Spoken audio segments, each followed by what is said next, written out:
ಕುಮಾರಸ್ವಾಮಿ ಅವರು 60% ಆರೋಪ ಮಾಡಿದ್ದಾರೆ, ಸಾಕಷ್ಟು ಸದ್ದು ಮಾಡ್ತಾ ಇದ್ದಾರೆ. ಯಾರು? ಕುಮಾರಸ್ವಾಮಿ ಅವರು. ಇದು 60% ಸರ್ಕಾರ ವಿಧಾನಸಭೆಯಲ್ಲಿ ಕೂತ್ಕೊಂಡು ಸಚಿವರು ಕಮಿಷನ್ ತಗೊಳ್ತಾ ಇದ್ದಾರೆ ನೇರವಾಗಿ, ದಾಖಲೆ ಇದೆ ಅಂತಾರೆ ಅವರು. ಮಾನ್ಯ ಕುಮಾರಸ್ವಾಮಿ ಅವರು ಈ ರಾಜ್ಯದಲ್ಲಿ ಮುಖ್ಯಮಂತ್ರಿ ಆಗಿದ್ದಂಥವ್ರು, ಕೇಂದ್ರದಲ್ಲಿ ಬಹಳ ಪ್ರಭಾವಿ ಖಾತೆಯನ್ನು ಹೊಂದಿರತಕ್ಕಂಥವ್ರು. ಅವರು ಮಾತನಾಡಿದ್ದಾರೆ ಅಂದರೆ ನಾವೆಲ್ಲ ಅದನ್ನು ಸ್ವಲ್ಪ ಗಂಭೀರವಾಗಿ ತಗೊಳ್ತೇವೆ. 60% ಕಮಿಷನ್ ತಗೊಳ್ತಾ ಇದ್ದಾರೆ ಸರ್ಕಾರದಲ್ಲಿ ಅನ್ನೋ ಮಾತನ್ನೇನು ಅವ್ರು ಆಡಿದ್ದಾರೆ. ಅದು ಮುಖ್ಯಮಂತ್ರಿಗಳಾಗಲೇ ಈಗ ಅದನ್ನು ಡಿನೈ ಮಾಡಿದ್ದಾರೆ. ಮತ್ತು ನೀವು ಏನು ಹೇಳ್ತಾ ಇದ್ದೀರಾ ಅದಕ್ಕೆ ಪುರಾವೆಗಳಿದ್ರೆ ಕೊಡಿ ಅಂತ ಹೇಳಿದ್ದಾರೆ. ನಾನು ಕೂಡ ಮಾನ್ಯ ಕುಮಾರಸ್ವಾಮಿ ಅವ್ರಿಗೆ ಕೇಳೋದೇನು ಅಂದರೆ, ನಿಮ್ಮ ಹತ್ರ ಡಾಕ್ಯುಮೆಂಟ್ಸ್ ಇದ್ದರೆ ಅದನ್ನು ಕೊಡಿ.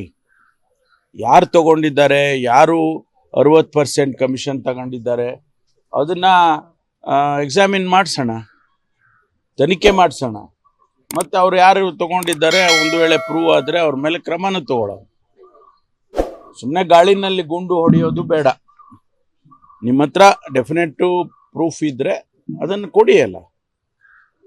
ಈಗ ಕೆಂಪಣ್ಣವರು ನಾವು ಯಾರು ಹೇಳಲಿಲ್ಲ. ಮೊದಲು ಕೆಂಪಣ್ಣವ್ರು ಹೇಳಿದ ಮೇಲೆ, ಪ್ರಧಾನಮಂತ್ರಿಗಳಿಗೆ ಅವ್ರ ಪತ್ರ ಬರೆದ ಮೇಲೆ, ಸ್ಪೆಸಿಫಿಕ್ ಕೇಸಸ್ಗಳು ಹೇಳಿದ ಮೇಲೆ ನಾವು ಅದನ್ನು ಸಾರ್ವಜನಿಕವಾಗಿ ಮಾತನಾಡೋದಕ್ಕೆ ಶುರು ಮಾಡಿದೆವು.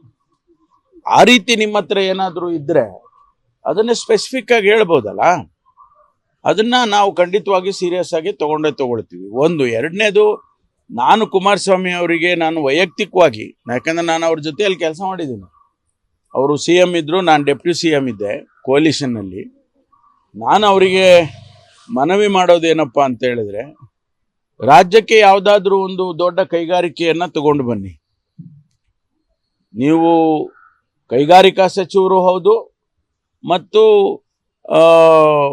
ಏನಿದು ಮೈನಿಂಗ್ ಇದೇನದು ಸ್ಟೀಲ್ ಮಂತ್ರಿಗಳು ಕೂಡ ಹೌದು. ಹಾಗಾಗಿ ನೀವು ಇಲ್ಲ ಸ್ಟೀಲ್ ಫ್ಯಾಕ್ಟ್ರಿ ತರ್ತೀರಾ, ಇಲ್ಲ ನೀವು ದೊಡ್ಡ ಯಾವುದಾದ್ರೂ ಒಂದು ದೊಡ್ಡ ಫ್ಯಾಕ್ಟ್ರಿಯನ್ನು ತರ್ತೀರಾ. ನಿಮ್ಮ ಪ್ರಭಾವವನ್ನು ಅಲ್ಲಿ ಬಳಸಿ, ಕೇಂದ್ರದಲ್ಲಿ ಪ್ರಧಾನಮಂತ್ರಿಗಳಿಗಾಗ್ಬೋದು ಅಥವಾ ಬೇರೆ ಯಾರಿಗಾದರೂ ಆಗ್ಬೋದು, ನೀವು ತಗೊಂಡು ಬಂದರೆ ನಿಮ್ಮ ಹೆಸರು ಶಾಶ್ವತವಾಗಿ ಕರ್ನಾಟಕದಲ್ಲಿ ಉಳಿಯುತ್ತೆ.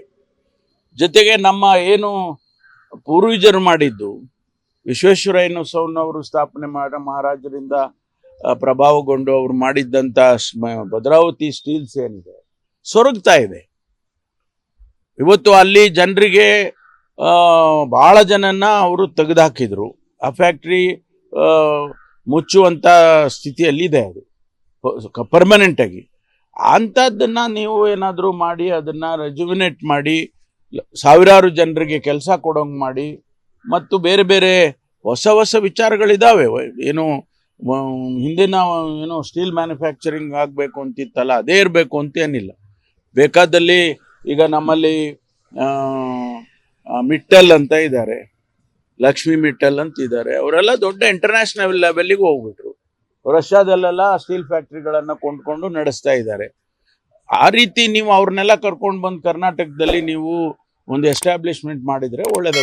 ಅದನ್ನು ನಾನು ವೈಯಕ್ತಿಕವಾಗಿ ಅವರಿಗೆ ಅದ್ರ ಬಗ್ಗೆ ಹೆಚ್ಚು ಗಮನ ಹರಿಸಿದ್ರೆ ಭಾಳ ಒಳ್ಳೆಯದು. ಲೇಟೆಸ್ಟ್ ಹಾಗೂ ಇಂಟ್ರೆಸ್ಟಿಂಗ್ ಸುದ್ದಿಗಳಿಗಾಗಿ ಬಾಸ್ ಟಿವಿ ಕನ್ನಡ ಚಾನೆಲ್ನ ಸಬ್ಸ್ಕ್ರೈಬ್ ಮಾಡಿ. ಹಾಗೆಯೇ ಬೆಲ್ ಐಕಾನ್ ಪ್ರೆಸ್ ಮಾಡಿ. ಇದರ ಜೊತೆಗೆ ಫೇಸ್ಬುಕ್, ಇನ್ಸ್ಟಾಗ್ರಾಮ್, ಎಕ್ಸ್ನಲ್ಲೂ ಮಿಸ್ ಮಾಡದೆ ಫಾಲೋ ಮಾಡಿ.